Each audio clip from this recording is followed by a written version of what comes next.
fight for the kingdom, to live in the freedom of the city of God.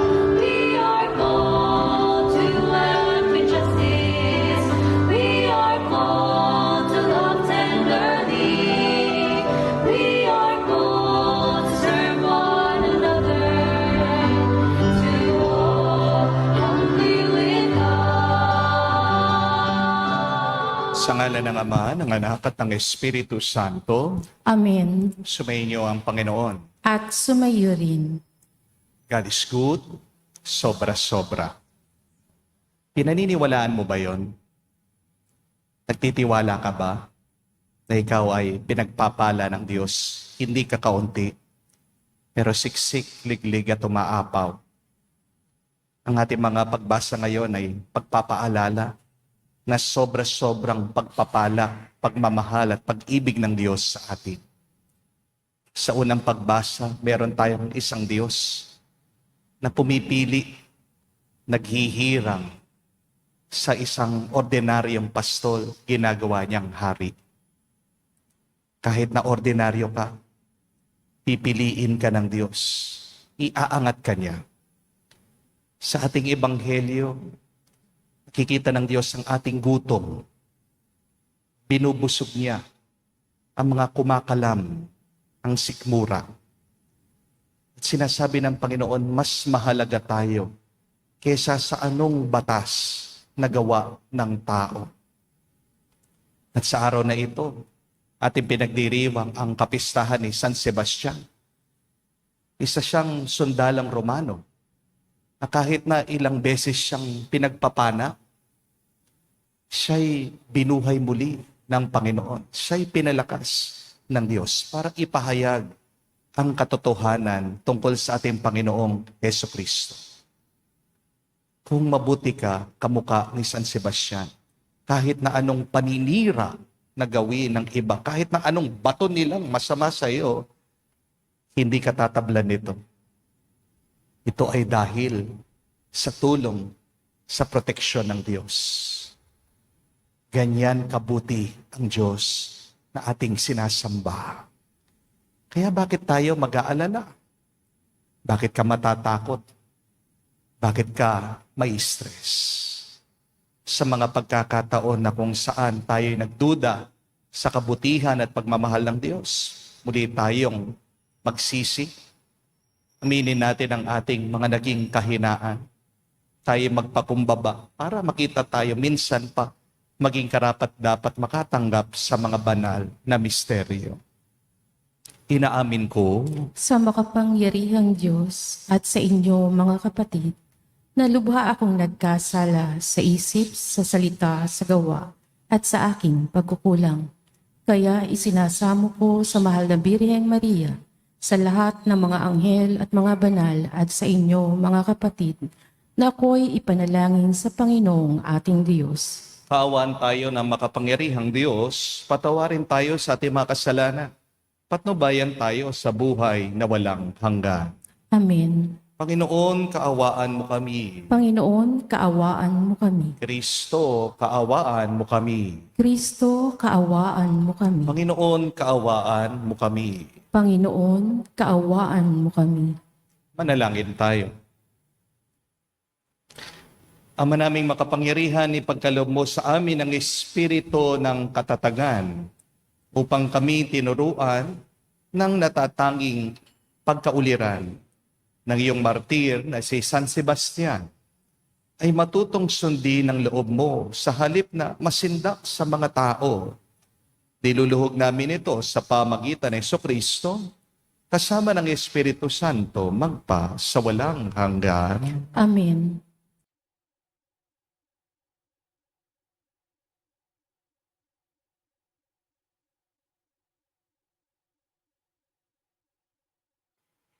Pagbasa mula sa unang aklat ni Samuel.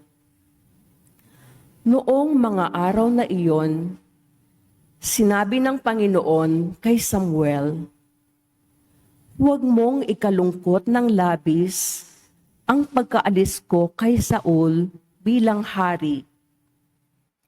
Magdala ka ng langis at pumunta ka kay Hese na taga Bethlehem, sapagkat pinili ko ng maging hari ang isa sa kanyang mga anak.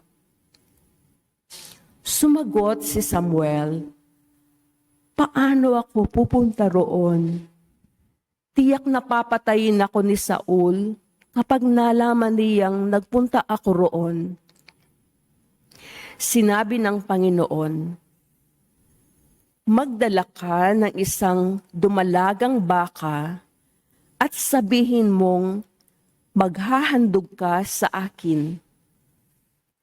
Anyayahan mo si Hese at ituro ko sa iyo kung ano ang gagawin mo at kung sino ang papahiran mo ng langis. Sinunod ni Samuel ang utos sa kanya ng Panginoon.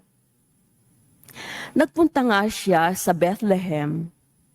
Siya'y sinalubong ng matatanda ng lungsod at nanginginig na tinanong, sa ikabubuti ba namin ang inyong pagparito? Oo, sagot niya.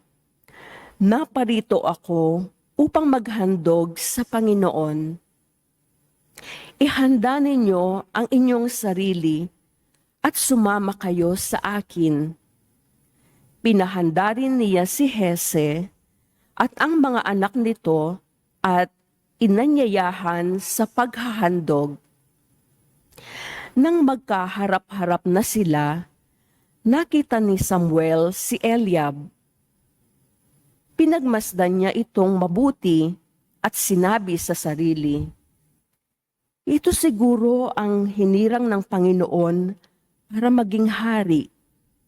Ngunit sinabi sa kanya ng Panginoon, huwag mong tingnan ang kanyang taas at kakisigan. Hindi siya ang hinirang ko. Ang batayan ko ay hindi tulad ng batayan ng tao. Panlabas na anyo ang tinitingnan ng tao, ngunit puso ang tinitingnan ko. Pagkaraan ni Eliab, tinawag ni Hese si Abinadab at pinaraan din sa harapan ni Samuel. Ngunit umiling si Samuel at sinabi, hindi rin siya ang hinirang ng Panginoon. Tinawag ni Hese si Sama, ngunit sinabi rin ni Samuel na hindi ito ang pinili ng Panginoon. Isa-isang tinawag ni Hese ang 7 niyang anak, ngunit walang pinili sa kanila ang Panginoon. Kaya tinanong ni Samuel si Hese, wala ka na bang anak kundi iyan? Mayroon pang isa, yung pinakabata at pastol ng aking mga tupa, sagot ni Hese.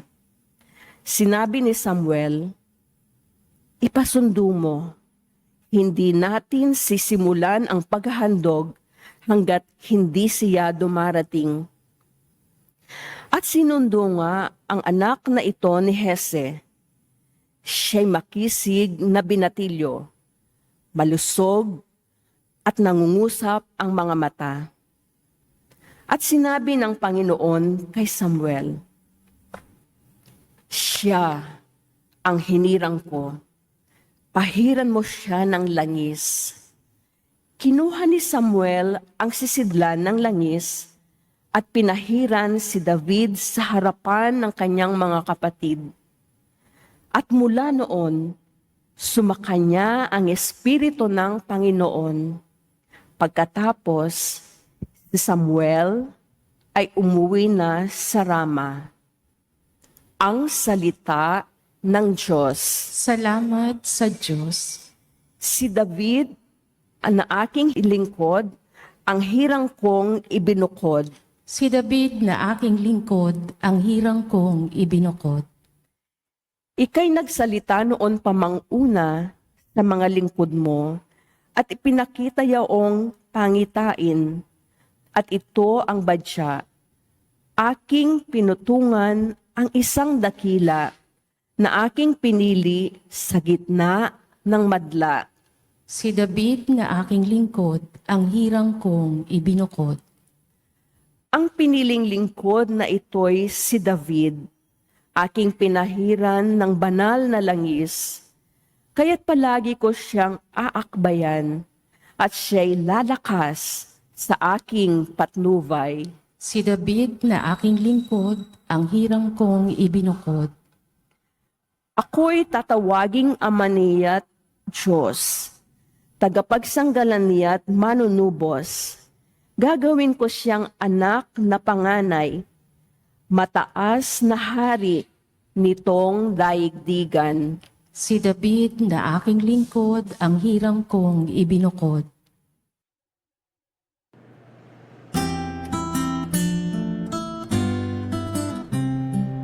Alleluia, alleluia, alleluia, alleluia, alleluia, alleluia, alleluia, alleluia, alleluia, alleluia, alleluia, alleluia. Diyos Ama ni Jesucristo, kami ay liwanagan mo at tutugon kami sa iyo. Alleluia, Alleluia. Sumainyo ang Panginoon. At sumayo rin. Ang mabuting balita ng Panginoon ayon kay San Marcos. Papuri sa iyo, Panginoon. Isang araw ng pamamahinga, naparaan si Jesus at ang kanyang mga alagad sa tabi ng triguhan. Habang daay, nangingigtil ng uhay ang mga alagad. Kaya't sinabi ng mga Pariseo kay Jesus, tingnan mo ang ginagawa ng iyong mga alagad. Bawal yan, kung araw ng pamamahinga. Sinagot sila ni Jesus, hindi ba ninyo nabasa ang ginawa ni David nung si Abiatar ang pinakapunong saserdote? Nang siya at ang kanyang mga kasama'y nagutom at walang makain. Pumasok siya sa bahay ng Diyos at kumain ng tinapay na handog ng Diyos. Ayon sa kautusan, ang mga saserdote lamang ang may karapatang kumain niyon. Ngunit kinain niyon ni David at binigyan pa ang kanyang mga kasamahan. Sinabi pa ni Jesus, tinakda ang araw ng pamamahinga para sa kabutihan ng tao. Hindi nilikha ang tao para sa araw ng pamamahinga.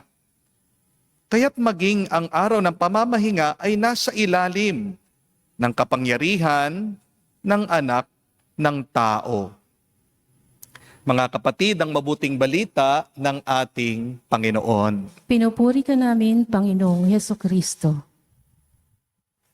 Magandang araw po muli sa inyong lahat.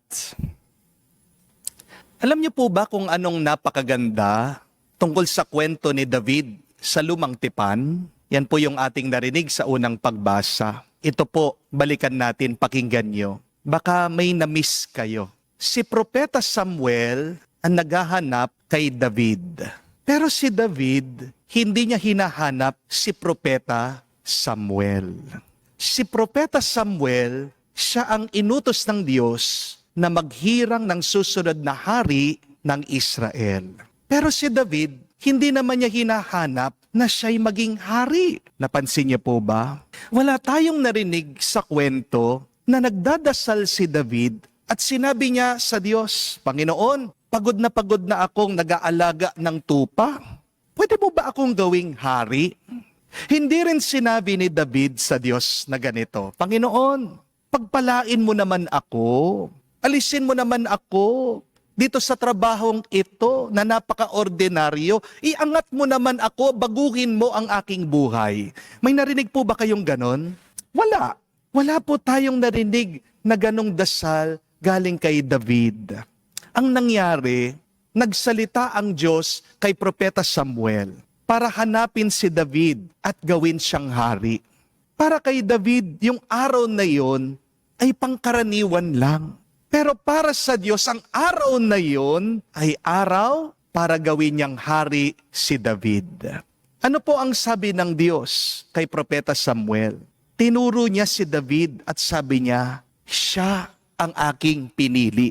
Anoint mo siya, pahiran mo ng langis, hirangin mo bilang hari ng Israel. Ang ganda po ng mensahe ng Diyos sa atin. Ibig sabihin, kapag pinili ka ng Diyos, magpapadala siya ng mga tamang tao para basbasan ka. Wow! When the time is right, when God has prepared everything for you, God will send the right people to bless you. Amen? At kung talagang para sa'yo, para sa'yo. Kung ang isang pagpapala ay nakatakda para sa'yo, hindi ka kailangan maghanap. Ikaw ang hahanapin nito. Amen? Kung nakalaan talaga para sa'yo ang isang grasya, hindi mo kailangan magpagod ng magpagod. Mabilis na darating ito para sa iyo. Amen? Remember this, God is in control. Not you. God is working in people's heart. Not you. God is inspiring people's mind to help you, to bless you, to bring you the goodness of God. Which means you can rest easy and continue doing what you need to do. Trust God's process. God is doing something for you to be blessed. Amen? Kaya pagpatuloy mo lang kung ano yung ginagawa mo. Kahit na sa tingin mo, napaka-ordinaryo lang yan at napaka-simple. Mag-commute ka pa rin, kahit na traffic, kahit na mainit, kahit na siksikan. Maglinis ka pa rin ng bahay, kahit na parang walang katapusan yung kalat. Mag-alaga ka pa rin ng bata, kahit na puyat ka, kahit na wala ka ng oras sa iyong sarili. Magtrabaho ka pa rin ng tapat, kahit na hindi napapansin ng iba yung iyong sipag. Mag-aral ka pa rin, kahit na hirap kang mag-focus. Magbayad ka pa rin ng utang, kahit na paunti-unti mo lang nababawasan. Magdasal ka pa rin, kahit na minsan tahimik ang langit. Magpatawad ka pa rin, kahit na hindi madali at napakasakit. Magtiwala ka pa rin, kahit na hindi mo pa nakikita ang sagot. Maging mabuti ka pa rin, kahit na mayroong mga tao na hindi marunong tumanaw ng utang na loob. Dahil sa gitna ng ginagawa mong ordinaryo, may ginagawa rin ang Diyos para basbasan ka, bigyan ka ng grasya na extraordinaryo. Nakikita ka ng Diyos, binabantayan ka ng Panginoon. At sa oras na hindi mo inaasahan, biglang magbabago ang iyong buhay. Amen? Kamukha ni David, nung umaga, pastol lang siya. Pero nung hapon, hari na siya. Isang iglap in one click, nagbago yung direksyon ng buhay niya. At ito ay nangyari dahil pinili siya ng Diyos. Magandang dasal yan. Paniwalaan mo yan. Sabihin mo, pinili ako ng Diyos. May ginagawa ang Diyos para sa akin. Binabasbasan ako ng Diyos. Pray that. Believe that. God chooses me. God is doing something good for me. God is blessing me. Huwag kang magpapa-stress sa mga bagay na hindi mo naman kontrolado. Huwag kang magpapa-stress sa mga opinyon ng ibang tao. Hindi naman sila ang Diyos mo eh. Di po ba? Kapag palagi mong pinakikinggan, pinaniniwalaan, yung sinasabi, yung chismis ng iba, nagiging alipin ka nila. Amen? Huwag kang magpapastress sa kailan at paano. Kasi minsan, late man yung para sa'yo, pero palaging on time naman ang Diyos. Amen? Kung pagod ka, magpahinga ka, pero huwag kang susuko. Kung mabigat na, magdasal ka. Tapon mo lahat sa Diyos. Huwag kang mag-aalala. Dinadagdagan mo lang ang iyong problema. Kung naguguluhan ka, huminto ka ng sandali at itanong mo, Lord, ito ba talaga ang kagustuhan mo na dapat gawin ko? Kasi ang stress, minsan nanggagaling sa pagpipilit. Pero ang kapayapaan, nanggagaling yan palagi sa pagtitiwala. Amen? You are stressed because you are forcing things. But if you want to experience real peace, start trusting, start believing, start surrendering to God. Amen? Kaya huminga ka ng malalim. Breathe in, breathe out. Breathe in, pasok mo ang Banal na Espiritu sa'yo. Breathe out, garbage out. Tapon mo yung negativities mula sa isip mo, mula sa puso mo. Amen? Basta't gawin mo lang kung ano sa tingin mo ang kailangan mong gawin ngayon. Magtiwala ka. Ang Diyos, tutulungan ka niya. Kapag hindi mo na kaya, pupunuin ka niya. At maniwala ka, darating din yung big break mo. God will turn your life around. God will make your life more beautiful. Diba? Kung nga si Coco Martin, dating tagalinis lang ng isda sa palengke. Kung nga si Henry C., dating nagtitinda lang ng surplus na sapatos. Kung nga si Ay de las Alas, dating sales lady lang. Kung nga si Nora Honor, dating nagtitinda lang ng mani at tubig sa tabi ng daan. Pati ikaw, kapatid, magbabago din, gaganda din ang buhay mo sa tulong ng Diyos. Amen? Kasi may mga pagkakataon sa buhay natin na parang umaga at hapon. Sa umaga, ordinaryo ka. Pero sa hapon, bubuksan na ng Diyos ang pintuan ng biyaya. Kaya kahit ikaw, kung pakiramdam mo, simple ka lang, wala lang, huwag kang mawawalan ng pag-asa. Amen? Dahil may magandang pangarap at plano ang Diyos para sa iyo. Hindi mo nakikita ngayon. Hindi mo naman kailangan tingnan Ang mahalaga, tingnan mo lang ang Diyos na siya ang gumagawa ng paraan para sa iyo. Amen? May hinahanda na mas maganda, mas mabuti ang Diyos para sa iyo na ikagugulat mo. We have a good God. How good is our God? He is a God of surprises. Sipin mo, isang pastol, gagawin niyang hari. Ano pa kaya ang gagawin niya para sa iyo? Masusurpresa ka, mabibigla ka na lang. Naniniwala ka ba? Kadalasan ang ginagawa ng Diyos kasi ganito. Mula sa maliit, ginagawa niyang malaki. Mula sa kawalan, dinadala niya sa meron, sa mas malawak pa. Mula sa luha, ginagawa niyang mas malakas at mas masaya. Kaya mga kapatid, palagi kang maghanda. Yung ordinaryo mong araw ngayon, yun pala yung training ground mo para gawin kang mas extraordinaryo ng Diyos para bukas. Kaya tandaan mo ito, hindi ka kinakalimutan ng Diyos. Nakikita ka niya palagi. Sa oras na hindi mo inaasahan, bigla na lang babaguhin ang Diyos ang lahat sa buhay mo. Ganyan kabuti, ganyan nagmamahal ang Diyos na kumikilos. Kaya ngayon pa lang, tayo magpasalamat sa Kanya at ipakita natin ang ating tiwala sa Kanya. Magpatuloy tayo, umasa tayo, magtiyaga tayo at manalig tayo. Malapit ng malapit ang Diyos.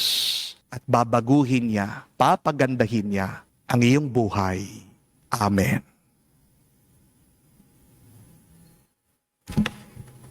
Tumayo po tayo, manalangin tayo sa Diyos Ama na tinawag tayong maging malayang mga anak sa pamagitan ng Kanyang anak si Jesucristo. Ating sabihin, Panginoon, dinggin mo kami. Panginoon, dinggin mo kami. Ang lahat ng mga Kristiyano naway ituring ang mga utos ng Diyos bilang pinto sa kalayaan mula sa pagkakasala at bilang paraan ng paglilingkod sa Diyos at sa kapwa. Manalangin tayo sa Panginoon. Panginoon, dinggin mo kami. Ang lahat ng mga mambabatas naway gumawa ng mga makataong batas na maglilingkod para sa ikabubuti ng lahat. Manalangin tayo sa Panginoon. Panginoon, dinggin mo kami. Ang batas naway huwag nating ilagay ng higit pa sa ating pagkatao. Bagkus unahin ang pagpapatupad ng dakilang utos na magmahalan tayo, manalangin tayo sa Panginoon. Panginoon, dinggin mo kami. Sa katahimikan po ng ating puso, manggitin din natin sa Diyos ang ating mga personal na pangangailangan. Panginoong Diyos, naway maging paanyaya sa amin ang bawat batas mo upang mahalin at paglingkuran ang aming kapwa at upang sila ay unawain. Igalang gabayan at maging amin ring gabay. Hinihiling namin ito sa pamagitan ni Kristo, aming Panginoon. Amen.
Manalangin kayo mga kapatid, para ng ating mga paghahain ay kalugdan ng Diyos, amang makapangyarihan.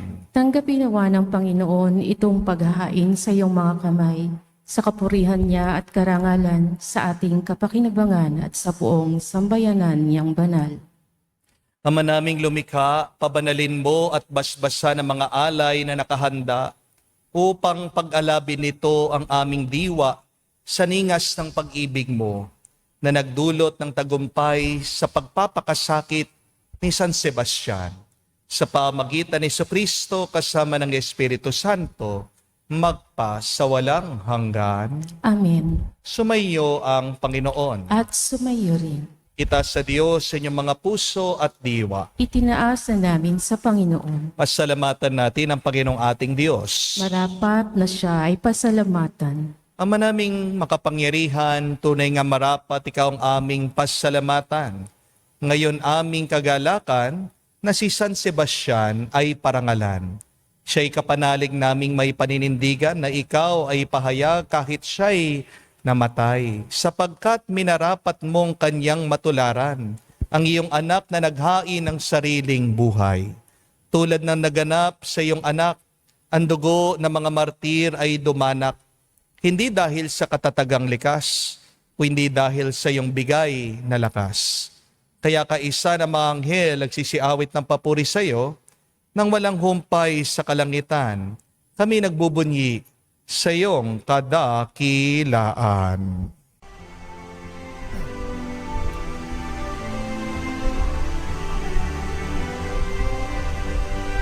Santo, Santo, Santo, Panginoong Diyos ng mga hukbo, napupuno ang langit at lupa ng kadakilaan mo.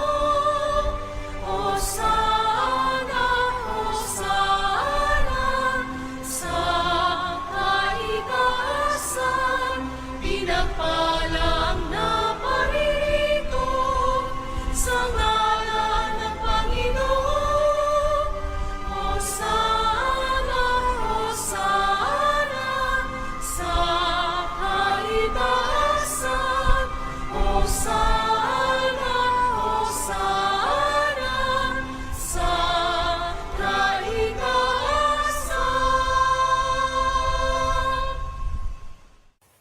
Ama naming banal, ikaw ang bukal ng tanang kabanalan. Kaya't sa pamagitan ng iyong Espiritu, gawin mong banal ang mga kaloob na ito upang para sa amin maging katawan at dugo ng aming Panginoong Heso Kristo. Bago niya pinagtiis ang kusang loob na maging handog, hinawakan niyang tinapay, pinasalamatan kanya.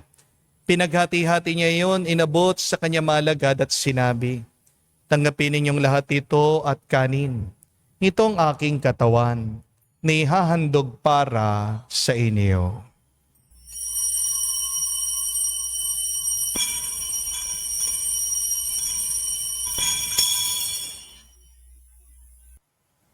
Gayon din naman na matapos ang hapunan, hinawakan niyang kalis, muli kanyang pinasalamatan. Nabot niyang kalis sa kanya malagad at sinabi, "Tanggapin ninyong lahat ito at inumin itong kalis ng aking dugo, ng bago at walang hanggan tipan, ang aking dugo na ibubuhos para sa inyo at para sa lahat, sa ipagpapatawad ng mga kasalanan. Gawin ninyo ito sa pag-alaala sa akin."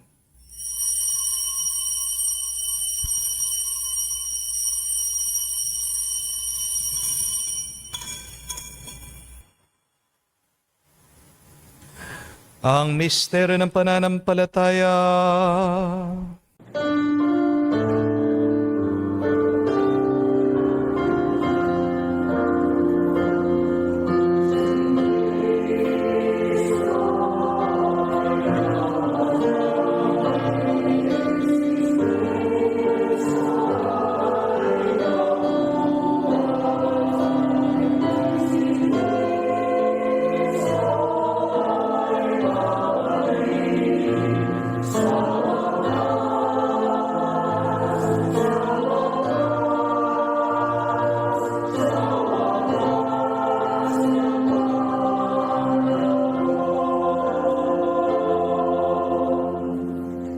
Ama, ginagawa namin ngayon ang pag-alaala sa pagkamatay, muling pagkabuhay ng iyong anak.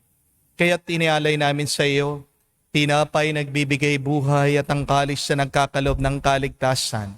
Kami nagpapasalamat dahil kami yung minarapat na tumayo sa harap mo para maglingkod sa iyo. Sinasamo namin kami magsalo-salo sa katawan at dugo ni Kristo ay mabuklod sa pagkakaisa sa pamagitan ng Espiritu Santo. Ama, lingapin mong iyong simbahan, laganap sa buong daigdig. Puspusin mo kami sa pag-ibig. Kaisa ni Leon ang aming Santo Papa, si Florentino aming Arsobispo, at ng Tanang Kaparian. Alalahanin mo rin ang aming mga kapatid na nahimlay. May pag-asang sila'y muling mabubuhay. Gayon din naman lahat ng mga pumanaw. Kawan mo't sila't patuloyin sa iyong kaliwanagan. Kawan mo't pagindapatin kaming lahat, makasalo sa iyong buhay na walang wakas. Kaisa na mahal na Birhen Maria, Ina ng Diyos, kaisa ni San Jose, ang kanyang maluwalhating esposo, kaisa ng mga apostol, lahat ng mga banal, si San Sebastian, ang martir, na namuhay dito sa daigdig ng kalugod-lugod sa iyo. May pagdiwang nawa namin ang pagpupuri sa ikararangal mo sa pamagitan ng iyong anak aming Panginoong Heso Kristo. Sa pamamagitan ni Kristo, kasama niya at sa Kanya, ang lahat ng parangal at papuri ay sa iyo, Diyos Ama, makapangyarihan, kasama ng Espiritu Santo, magpasawalang hanggan. Amen. Amen. Amen. Amen. Amen. Amen. Sa nakagaling na utos sa turo ni Jesus sa Panginoon natin na Diyos, ipahayag natin ang lakas loob.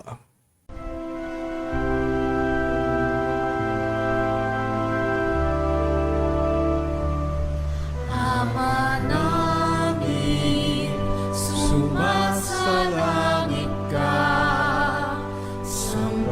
sambahin ang ngalan mo, amin ang kaharian mo. Sundin ang loob mo dito sa lupa para nang sa langit.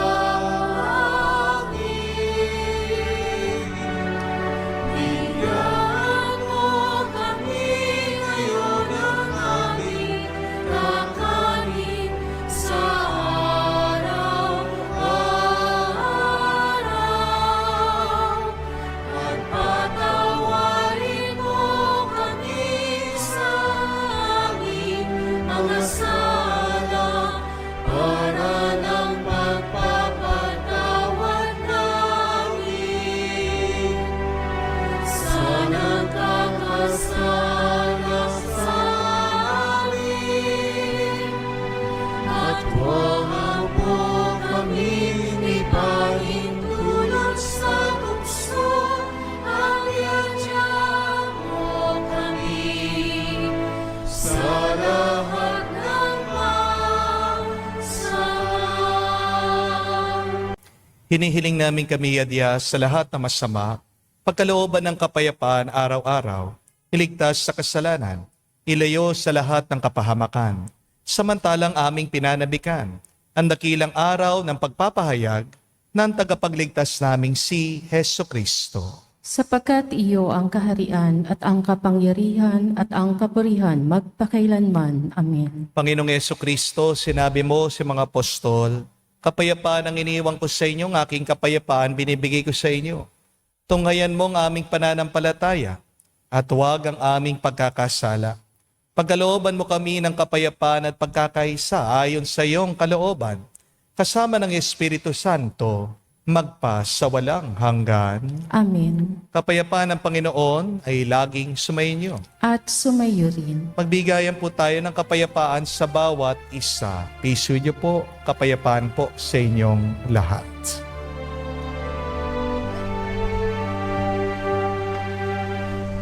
Kordero ng Diyos na nag-aalis ng mga kasalanan ng sanlibutan, maawa ka sa amin.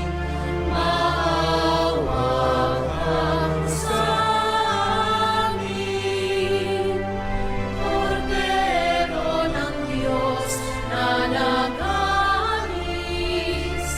ng mga kasalanan ng sanlibutan, maawa ka sa amin. Maawa ka sa amin. Kordero ng Diyos na nag-aalis ng mga kasalanan ng sanlibutan, ipagkaloob mo sa amin ang kapayapaan.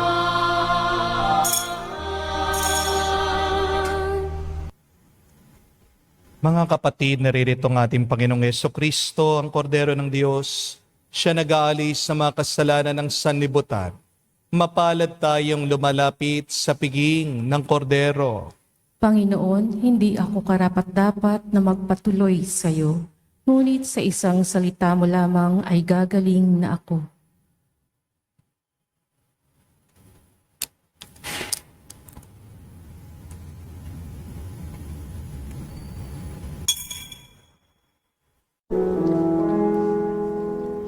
Make me a servant, humble and meek. Lord, let me lift up the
Inasal app, pinakasulit prices, order ka na.